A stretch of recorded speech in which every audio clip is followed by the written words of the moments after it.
ప్రపంచంలోనే నెంబర్ 1 నగరంగా అమరావతి నిలుస్తుందని ఆ దిశగా అడుగులు వేస్తున్నామని పురపాలక పట్టణ అభివృద్ధి శాఖ మంత్రి నారాయణ అన్నారు. వైసీపీ హయాంలో రాష్ట్ర ఖజానా ఖాళీ అయిందని, పూర్తిగా ఆర్థిక వ్యవస్థని నాశనం చేశారని నారాయణ అన్నారు. ఏ శాఖలోనూ పైసా లేదన్నారు. రాజధాని సిటీస్ ప్రాజెక్టులో 17 అంగన్వాడీ సెంటర్లు, 16 ఈ హెల్త్ సెంటర్లు, 14 పాఠశాలలు నిర్మిస్తున్నట్లుగా తెలిపారు.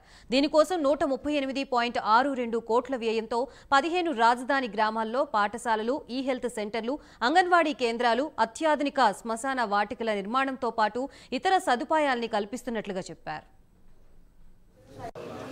మన రాష్ట్రంలో ఆర్థిక పరిస్థితి ఖజానా ఖాళీ, ఏ డిపార్ట్మెంట్లో కూడా ఒక పైసా లేదు.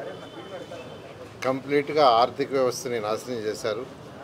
ఏ ప్రభుత్వమైనా ఏదైనా ఒక బడ్జెట్ అంటూ ఉంటుంది. ఆ బడ్జెట్కి సంబంధించి ఆ బడ్జెట్కి ఏ అకౌంట్కి అయితే బడ్జెట్లో శాంక్షన్ చేస్తారో దాంట్లో ఖర్చు పెడతారు. అవేమీ లేకుండా కంప్లీట్గా చేశారు. అయితే అమరావతి రాజధాని రైతులు ఆ రోజు 2015 జనవరి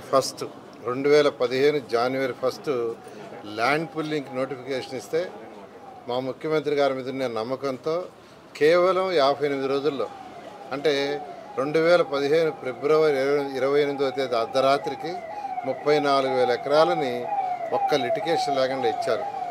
దానికి తగ్గట్టుగానే ముఖ్యమంత్రి గారు ఇక్కడ దీన్ని ఒక ప్రపంచంలో ఉన్న టాప్ 5 సిటీస్లో ఒక సిటీగా చేయాలని డిజైన్లు చేయించి టెండర్లు కూడా 41,000 కోట్లకి ఇచ్చి వర్క్ టేకప్ చేశారు.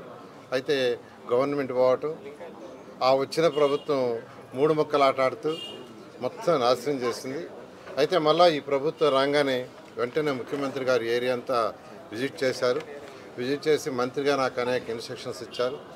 ఈ ప్రాజెక్టుని వీలైన తొందరలో కంప్లీట్ చేయాలని. దాని మీద యాక్చువల్గా ఫస్ట్ ఫైనాన్షియల్ ప్లానింగ్ చేస్తున్నాం.